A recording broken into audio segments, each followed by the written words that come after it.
কল্যাণ সমিতির পক্ষ থেকে পশ্চিমবঙ্গের বুকে যে ভয়াবহ ধর্ষণ অত্যাচারের কাহিনী লালিত হয়েছে, আমরা মানবাধিকার ন্যায় বিচার সচেতনতা কল্যাণ সমিতির পক্ষ থেকে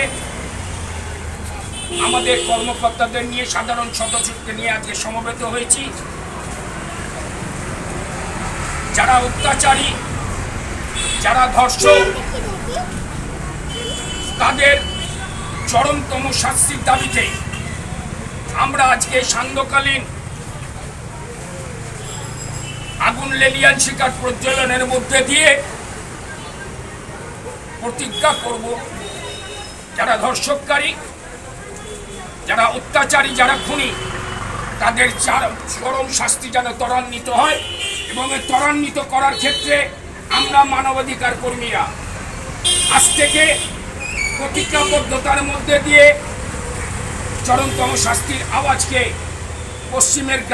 পশ্চিমবঙ্গের গ্রামাঞ্চল থেকে শহরাঞ্চল পর্যন্ত ত্বরান্বিত করে ধর্ষকদের শাস্তি প্রসারিত করার যে আন্দোলন সারা পশ্চিমবঙ্গের বুকে চলছে, আমরা মানবাধিকার ন্যায় বিচার সচেতনতা কল্যাণ সমিতির সদস্যরা আজকে সেই আন্দোলনে সামিলের মধ্যে দিয়ে আমরা নির্ভয়ার আত্মার প্রতি 1 মিনিট নীরবতা পালনের মধ্যে দিয়ে আমাদের অনুষ্ঠান শুরু করব। তাই আমি সবাইকে অনুরোধ করব, আমরা এই অনুষ্ঠান শুরুর আগে 1 মিনিট নীরবতার মধ্যে দিয়ে তিলোত্তমার শান্তি কামনা করব এবং ধর্ষকদের, খুনিদের চরমতম শাস্তির দাবি জানাবো। তাই অনুরোধ করছি, আমরা আমাদের 1 মিনিট নীরবতা পালনের মধ্যে দিয়ে আমরা এই নারকীয় হত্যাকাণ্ডের প্রতিবাদ জানাব। মানবাধিকার ন্যায় বিচার সচেতনতা কল্যাণ সমিতি জিন্দাবাদ, মানবাধিকার ন্যায় বিচার সচেতনতা কল্যাণ সমিতি জিন্দাবাদ। তিলোত্তমার খুনিদের চরম শাস্তির দাবিতে আমাদের মোমবাতি প্রজ্বলন চলছে। তিলোত্তমার ধর্ষকদের চরম শাস্তির দাবিতে আমাদের মোমবাতি প্রজ্বলন চলছে। মানবাধিকার ন্যায় বিচার সচেতনতা কল্যাণ সমিতি জিন্দাবাদ, মানবাধিকার ন্যায় বিচার সচেতনতা কল্যাণ সমিতি জিন্দাবাদ, মানবাধিকার ন্যায় বিচার সচেতনতা কল্যাণ সমিতি জিন্দাবাদ। তিলোত্তমার খুনিদের তিলোত্তমার খুনিদের তিলোত্তমার ধর্ষকদের তিলোত্তমার ধর্ষকদের মানবাধিকার ন্যায় বিচার সচেতনতা কল্যাণ সমিতি জিন্দাবাদ, মানবাধিকার ন্যায় বিচার সচেতনতা কল্যাণ সমিতি জিন্দাবাদ। তিলোত্তমার আত্মার শান্তি কামনার্থে ধর্ষকদের চরমতম শাস্তির দাবিতে মানবাধিকার সচেতনতা কল্যাণ সমিতি লড়ছে। তিলোত্তমার ধর্ষকদের চরম শাস্তির দাবিতে মানবাধিকার ন্যায় বিচার সচেতনতা কল্যাণ সমিতি লড়ছে। মানবাধিকার ন্যায় বিচার সচেতনতা কল্যাণ সমিতি জিন্দাবাদ, মানবাধিকার ন্যায় বিচার সচেতনতা কল্যাণ সমিতি জিন্দাবাদ, মানবাধিকার ন্যায় বিচার সচেতনতা কল্যাণ সমিতি জিন্দাবাদ। তিলোত্তমার খুনিদের চরমতম শাস্তির দাবিতে মানবাধিকার ন্যায় বিচার সচেতনতা কল্যাণ সমিতির লড়াই চলছে।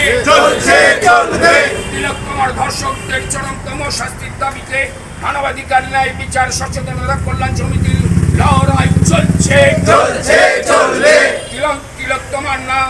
তিলোত্তমার ধর্ষকদের চরমতম শাস্তির দাবিতে মানবাধিকার ন্যায় বিচার সচেতনতা কল্যাণ সমিতির লড়াই চলছে। এবার আমরা আমাদের অনুষ্ঠানের পরবর্তী পর্যায়ে যাব। আমাদের আজকের এই অনুষ্ঠানের সভাপতি মাননীয় মামাকে কিছু বলার জন্য আমি আবেদন জানাচ্ছি। ঠিক আছে।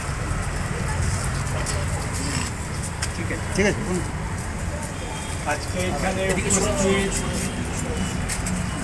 পড়ে যাবেন এদিকে। এবং ভদ্র মহোদয় এবং ভদ্র মহোদয় আশা করি আপনারা প্রত্যেকেই জানেন গত 9ই আগস্ট আরজিকর হসপিটালে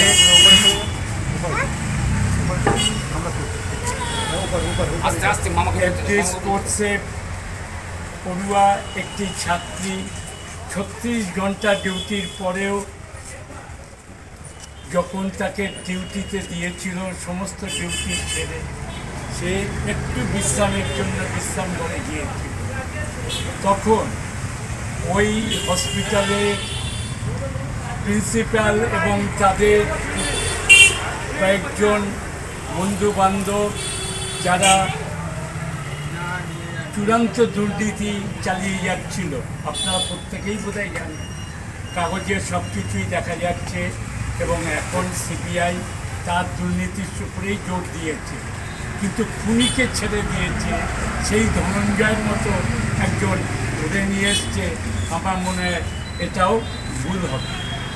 কাজেই আজকে পশ্চিমবঙ্গ, ভারতবর্ষ, ভারতের বাইরে অস্ট্রেলিয়ায় পর্যন্ত ব্রিস্টল এবং হিমালয়ে প্রত্যেকে এই মেয়েটির জন্য তারা দোষী একান্ত সুবিচার চাইছে এবং চরমতম শাস্তি যাতে হয় সেইটাই পাচ্ছি।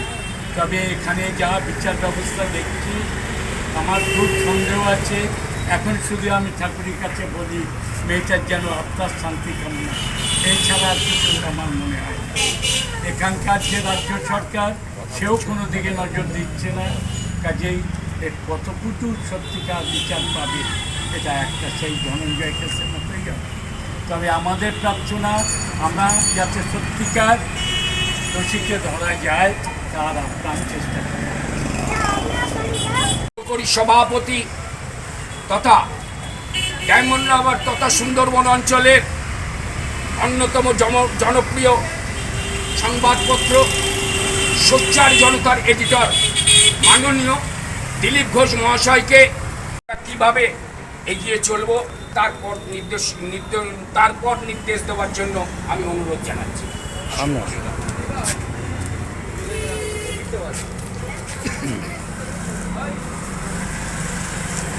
উপস্থিত জোরে সম্পাদক এবং আমার সংগঠনের সমস্ত সদস্যবৃন্দ তথা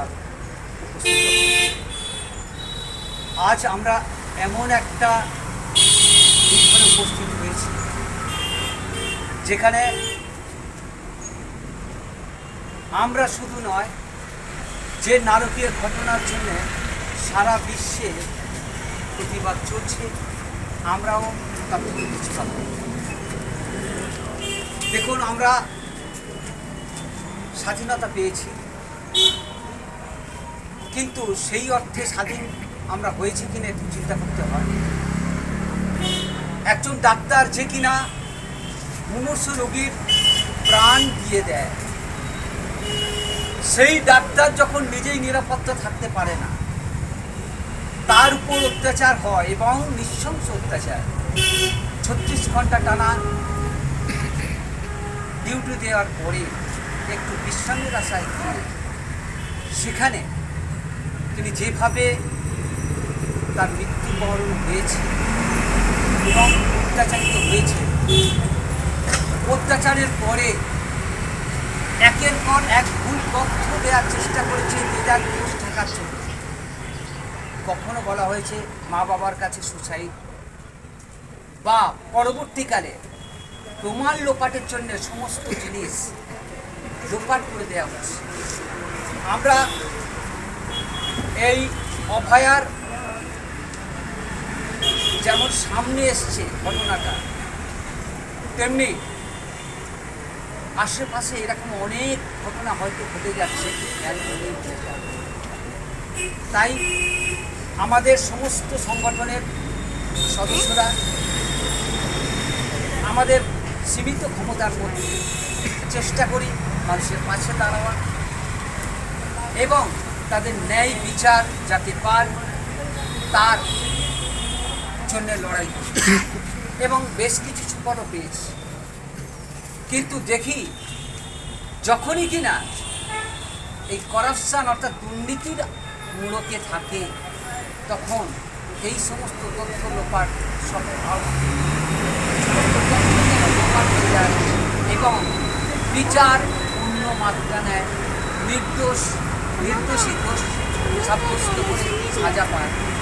এই ঘটনা যেন না ঘটে এবং সারা বিশ্বের মতো, সারা পশ্চিমবাংলার মানুষের মতো আমরাও বলতে চাই প্রকৃত দোষী শাস্তি পাক এবং চরমতম শাস্তি, যে শাস্তি পেয়ে এই মেয়েটা মরেছে, আগামী দিনে সেই শাস্তিকে যদি পেয়ে থাকে সেই দুষ্কৃতীরা যাতে সেই দিকে লক্ষ্য রেখে কোনো দুষ্কৃতী আগামী দিনে এইরকম কাজকর্ম করতে না সাহস পায়। তাই এই বলেই আমি আমার বক্তব্য শেষ করছি। অপর সহসভাপতি শিক্ষক আন্দোলনের অন্যতম প্রতীক মাননীয় তরুণ পালুই মশাইকে কিছু বলার জন্য অনুরোধ করছি।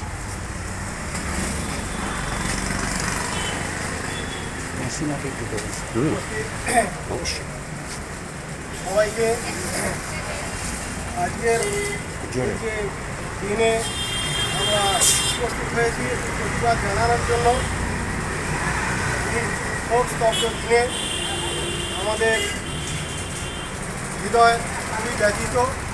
তাই সবাইকে এই সমবেদনা অংশীদার হওয়ার জন্য অনুরোধ করছি এবং এই মেয়েটার যেভাবে অত্যাচারিত হয়ে মৃত্যু হয়েছে, মানে একটা চরমতম মানে ঘটনা, বিরলতম ঘটনা।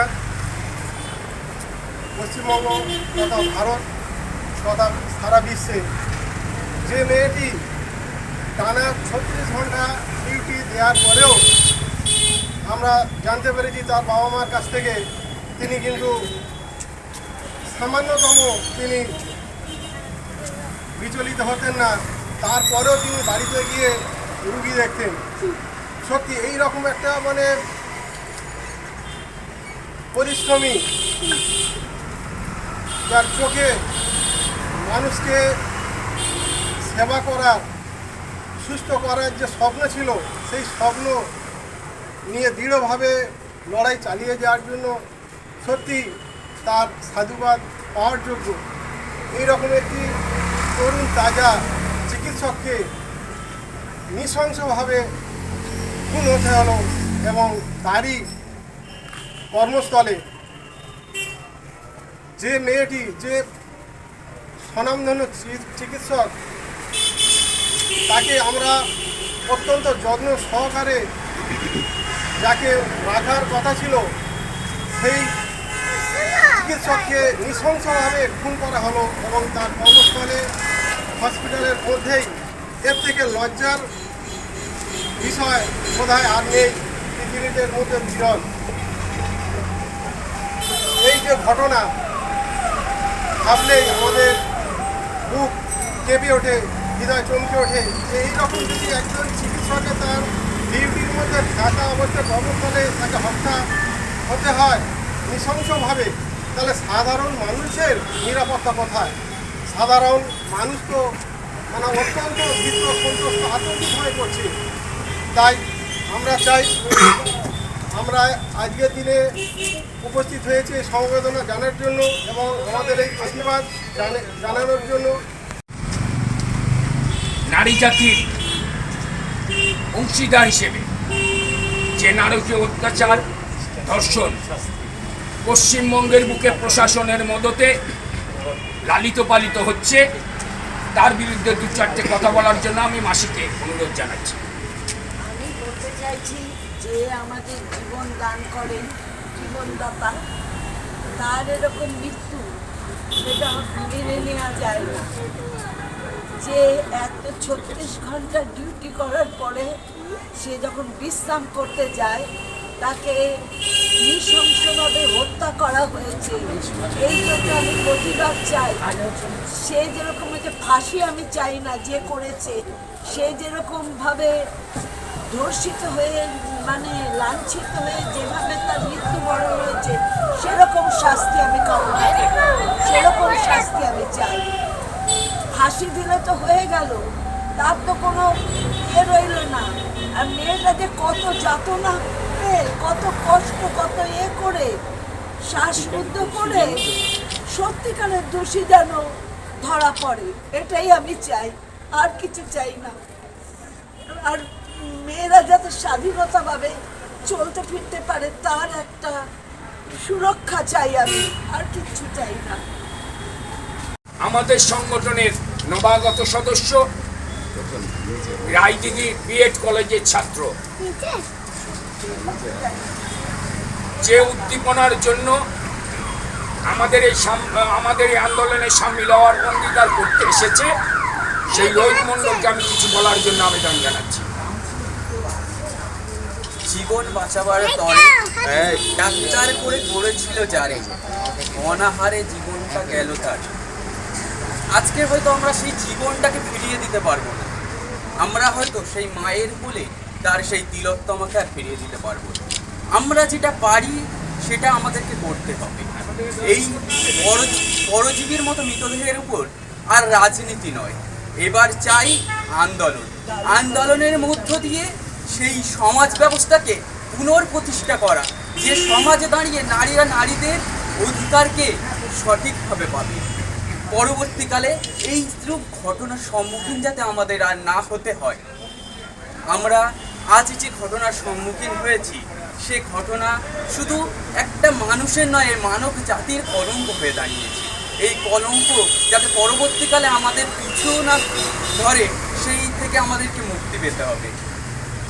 তাই আমরা চাই যে আজকের যে নারকীয় ঘটনা ঘটেছে তার যেন সুষ্ঠু বিচার এবং তার যে অপরাধীরা তারা যেন সঠিকভাবে শাস্তি পায়, এই দাবি জানিয়ে আমরা আমার বক্তব্য সমাপ্ত করছি। ধন্যবাদ। ইকবাল মণ্ডল। এখানে উপস্থিত আমাদের সংগঠন তথা কর্মীবৃন্দ, এখানে উপস্থিত আরও অন্যান্য ঠিক ও এখানে উপস্থিত রাস্তার চারপাশে দোকানদার ভাই ও বোনেরা, এখানে প্রত্যেক বক্তা তাদের নিজস্ব ভাবমূর্তি প্রকাশ করেছে। আমরা প্রত্যেকটা গণমাধ্যমের মধ্যে দিয়ে আমরা দেখেছি যে কীভাবে এটাকে সুষ্ঠু বিচারের জন্য ভারতবর্ষের মানুষ গর্জে উঠেছে। আমরাও সেই সুষ্ঠু বিচার চাই।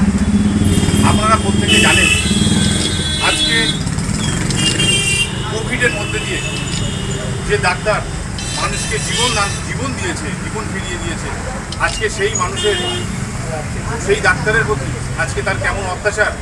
শুধু তাই নয়, আপনারা আরও একটা মানসিকতার, কত নোংরা মানসিকতার পরিচয় যে অফিসে অর্থাৎ আরজিকর হসপিটালে যেখানে উনি ডাক্তার, তো সেখানে তার স্টাফরা বা কিছু বাইরের দুষ্কৃতীরা তারা এসে এই নোংরা কর্মকাণ্ডের সঙ্গে যুক্ত হয়ে মেয়েটাকে পৃথিবী থেকে সরিয়ে দিল। তো এটা কেন, কী জন্য এই ঘটনাগুলো ঘটেছে? আমাদের দাবি, আমাদের সংবিধান ও ভারতবর্ষের আইনের ওপরে পুরো আস্থা আছে। আমরা সেই আস্থার উপর দাঁড়িয়ে আমরা কেন্দ্র এবং রাজ্য সরকারকে আমরা অনুরোধ করছি যে প্রকৃত দোষীকে উপযুক্ত শাস্তি দেওয়ার ব্যবস্থা করুন। তা না হলে আমরা রাজ্য দেশ জুড়ে আন্দোলন ছড়িয়ে দেব। রাজ্যের প্রত্যেকটা ব্লকে, প্রত্যেকটা অঞ্চলে, প্রত্যেকটা বুথ ওয়াইজ আমরা জোরালোভাবে প্রতিবাদ জানাবো। যতক্ষণ না তিলোত্তমার দোষীদের উপযুক্ত শাস্তি পাচ্ছে ততক্ষণ আমাদের আন্দোলন অব্যাহত থাকবে। আজকের গভর্নমেন্ট যেভাবে নির্দিষ্ট টাইম বেঁধে দিয়েছে, সেই টাইমের মধ্যে দিয়েও কাজ করতে পারছে না। তো আমরা সংগঠনের পক্ষ থেকে কেন্দ্র এবং রাজ্য সরকারের কাছে অনুরোধ করব, আপনারা আপনাদের ইনভেস্টিগেশন যে প্রসেসগুলো আছে ওগুলোকে সমাপ্ত করুন, মানুষকে, মহিলাদেরকে স্বাধীনভাবে বাঁচতে দিন এবং আমাদের তিলোত্তমা দোষীদের উপযুক্ত শাস্তির ব্যবস্থা করুন। আজকে কিছুদিন আগে আমরা 15ই আগস্ট স্বাধীনতা উদযাপন করলাম, ধুমধাম করে দেশ স্বাধীন অনুষ্ঠান করলাম, কিন্তু আপনারা বলুন তো প্রকৃতভাবে কি আমাদের নারীরা স্বাধীন হয়েছে? তাহলে আমাদের এই মানসিকতাগুলোকে পরিবর্তন করুন। আমরা বিগত দিনের ঘটনা, এরকম ধরনের নোংরা ঘটনা আমরা আরও দেখেছি। প্রচুর ঘটনা দেখেছি। আমাদের সেখান থেকে আমাদেরকে আরও শিক্ষা নিতে হবে যে এরকম ধরনের ঘটনা যাতে আর প্রকৃত আমাদের রাজ্য এবং দেশে না হয়, তার জন্য আমরা আরও সক্রিয়ভাবে আমরা চলবো। এবং আমাদেরকে আমরা অনুরোধ করছি যে সমস্ত ভাইয়ের বাড়িতে মা এবং বোনেদের অনুরোধ করছি যে তোমরা তোমাদের নিজের সেলফ ডিফেন্সটাও নিজেদের হাতে নাও, তোমরাও প্রতিবাদ করো, আরও জোরালোভাবে প্রতিবাদ করো। আমি আমাদের হিউম্যান রাইটস সংগঠনের পক্ষ থেকে আপনাদের প্রত্যেকে অনুরোধ করছি যে আপনারা যেখানে যেভাবে পারবেন এরকম ধরনের দুষ্কৃতিকে আপনারা আইনের হাতে তুলে দিন, যাতে বিগত দিনে এরকম ধরনের ঘটনা না ঘটে।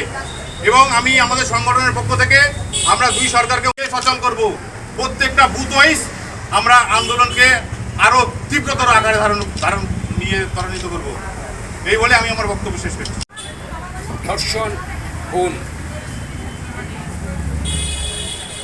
যারা সমাজসেবী, যারা মানুষের জীবনদানে অক্লান্ত পরিশ্রম করেন, 36 ঘন্টা ডিউটি করার পরও চক্রান্ত করে যে মহিলা ডাক্তারটিকে আরজিকর ক্যাম্পাসের মধ্যে আটকে রাখা হয়েছিল, তার উদ্দেশ্যে আমাদের আন্তরিক নিবেদন, তিলোত্তমার রক্তস্নাত তারা বাংলা ছাড়া। আমরা আগামী দিনে আমাদের আন্দোলনকে দিক থেকে দিকান্তরে, গ্রাম থেকে গ্রামান্তরে এই মন্তব্যকে পাথেয় করে এগিয়ে নিয়ে যাব। যে সরকারের উদাসীনতা, প্রশাসনিক ব্যর্থতা, মেয়ের খুনিদের, মেয়ের ধর্ষকদের, লেডি ডক্টরের ধর্ষকদের উপযুক্ত শাস্তির কাঠগড়া থেকে বাঁচাবার আপ্রাণ চেষ্টা চালিয়ে যাচ্ছেন। আমরা মানবাধিকার ন্যায় বিচার সচেতনতা কল্যাণ সমিতির পক্ষ থেকে সেই সমস্ত প্রশাসকদের হুঁশিয়ার দিয়ে বলতে চাই, প্রশাসন by the people, for the people, with the people, এই কথাটা মনে রেখে আগামী দিনে পশ্চিমবঙ্গের মুখে যারা অত্যাচারিত, যারা ধর্ষণকারী, যারা খুনের আসামি, তাদের উপযুক্ত শাস্তি বিধানের ব্যবস্থা করুন। তা না হলে মানবাধিকার ন্যায় বিচার সচেতনতার কল্যাণ সমিতির সদস্যরা আগামী দিনে আমাদের স্বর্গীয় তিলোত্তমার আত্মবিনিয়োগের পথকে, দর্শকদের শাস্তির পথকে সুগম করতে আমরা আর কুণ্ঠা বোধ করব না। আমরা নির্লজ্জতার, প্রশাসনিক পক্ষপাতিত্বের বিরুদ্ধে প্রতিবাদ জানাবো। আমরা প্রকৃত ধর্ষকদের অত্যাচারের কাহিনীর বিরুদ্ধে প্রতিবাদ জানাবো। আমরা যারা খুন ডাকাতি রাহাজানি করবে তাদের কর্মকাণ্ডের বিরুদ্ধে জনগণের সঙ্গে ওতপ্রোত যোগাযোগ করে সংগঠিত করব এবং প্রশাসনের পক্ষপাতিত্বের বিরুদ্ধে জনগণকে সঙ্গে নিয়ে আমরা মানবাধিকার ন্যায় বিচার সংগঠনের কর্মীরা একত্রিত আওয়াজ তুলব। যে আওয়াজ আজ সারা পশ্চিমবঙ্গের গ্রাম থেকে, গ্রামান্তর থেকে সারা বিশ্বব্যাপী প্রসারিত, যে আওয়াজ নারীদের অধিকারকে, নারীদেরকে রাস্তায় সুষ্ঠুভাবে চলাফেরার ক্ষেত্রে, নারীদের গণতান্ত্রিক অধিকার প্রতিষ্ঠার ক্ষেত্রে আরো জোরদার হতে চলেছে। আমরা হুঁশিয়ার দিতে চাই, প্রশাসক হিসেবে আপনার কর্তব্য কারুর প্রতি দয়া দেখানো নয়, কারুর কুকীর্তি ঢাকার জন্য কাউকে লালন পালন করা নয়, কেউ ধর্ষণকারী তার ধর্ষণের গুণাগুণ বিচার না করে তার ধর্ষণকে ছোটখাটো ঘটনা বলে তাকে লালন পালন করা নয়। আমরা আগামী দিনে আজকের এই শপথ সভা থেকে তাই পশ্চিমবঙ্গের যারা সমাজ বিরোধী, ধর্ষণকারী, লুণ্ঠনকারী, নারী ইজ্জত হরণকারী, তাদেরকে লালন পালন করার চেষ্টা করছেন, অন্তত সুপরিকল্পিতভাবে আমরা তাদের বিরুদ্ধে লড়াই জারি রাখবো। এই কথা বলে আজকে আমাদের এই অনুষ্ঠানের শেষ পর্বে এসে আমরা উপনীত হয়েছি। আমরা এখানে যারা সমবেত হয়েছি তাদের প্রত্যেককে আমাদের তিলোত্তমার প্রতিকৃতিতে সামান্য কিছু পুষ্পার্ঘ অর্পণ করার জন্য অনুরোধ জানাই। মানবাধিকার ন্যায় বিচার সচেতনতার কল্যাণ সমিতি তিলোত্তমার খুনিদের অবিলম্বে চরম শাস্তি দিতে হবে। তিলোত্তমার ধর্ষণকারীদের অবিলম্বে চরম শাস্তি দিতে হবে, নাইলে গদি ছাড়তে হবে। সচেতনতা কল্যাণ সমিতি জিন্দাবাদ। খুনিদের চরম শাস্তির দাবিতে